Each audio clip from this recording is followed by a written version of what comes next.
Hey guys, my name is Scott. You are watching the Final Score YouTube channel, and you are here for my instant reaction to Liverpool versus Fulham, which ended about 15 minutes ago or so.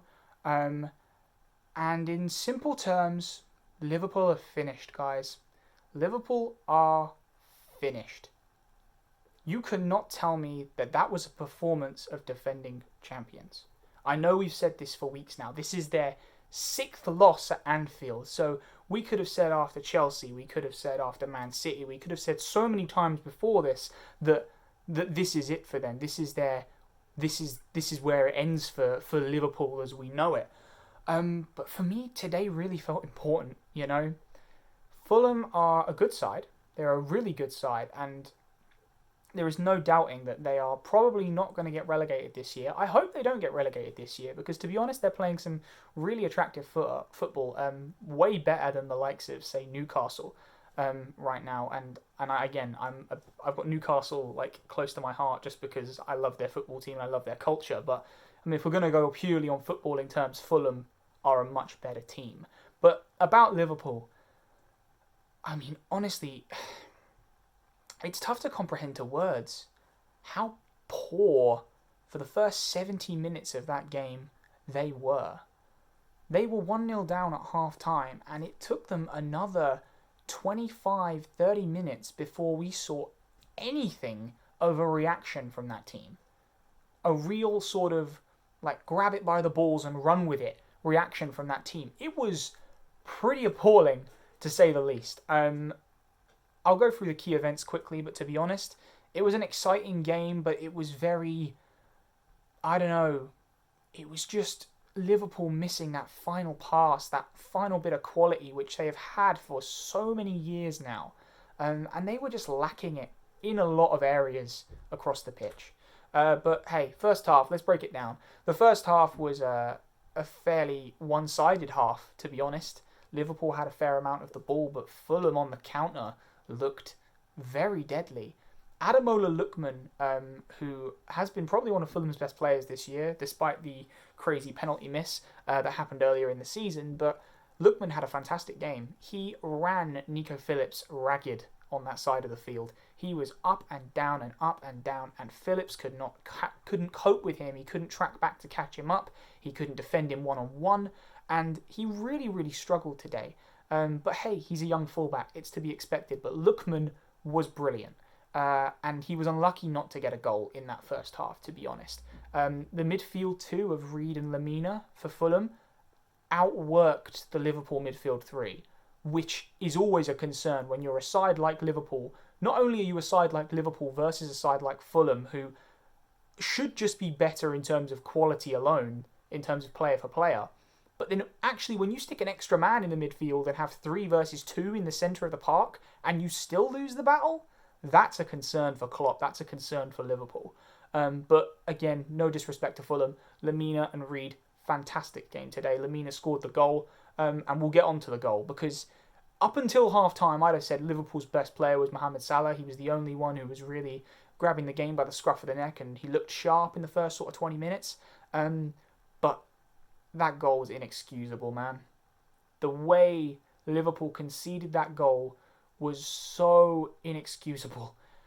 I don't care who you are. I think Graham Souness said it at half-time, and I have to disagree with him.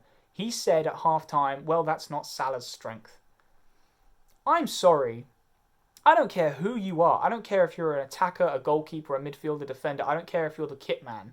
If you are on the pitch and you have the ball is in your box and you have your back to an opponent who wants to take the ball off you, you get rid of the ball. You kick it anywhere on the pitch, anywhere. But you do not, and I repeat, do not just sit and try and control it or dilly-dally or fart-ass around trying to get a hold of the ball to play a better pass out. No, you just get rid of that ball. Lo and behold, he doesn't do that. He sticks on the ball. He tries to control it, doesn't control it. Lamina nicks it off of him, and a wonderful effort. I will not deny that. Lamina's effort into the bottom corner was a sweet strike. Alisson, who has had many critics in the last few weeks, and rightly so, could do nothing about it. So, fair enough. It was just a wonderful effort from Mario Lamina. And then it was half-time. And you're thinking, right, well, we get into the half. Similar to the Chelsea game, they are not playing well in that first half. So maybe Klopp can galvanise the team and push them out into the second half. And they just were flat again. They started the half well. There was a bit more intensity, but Fulham coped with it well. And I will say then, when we got into the final 20 minutes, Sadio Mane came on for Gini Wijnaldum, which was a good change on paper. Mane missed two big opportunities to get Liverpool back into the game in the final 20 minutes.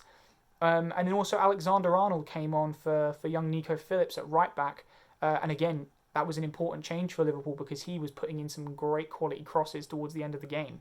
And we'll wrap the game up here at the same time because we'll get on to my man of the match and my flop of the match. And they go hand in hand because the final 20 minutes for me was defined by Fulham's defensive presence.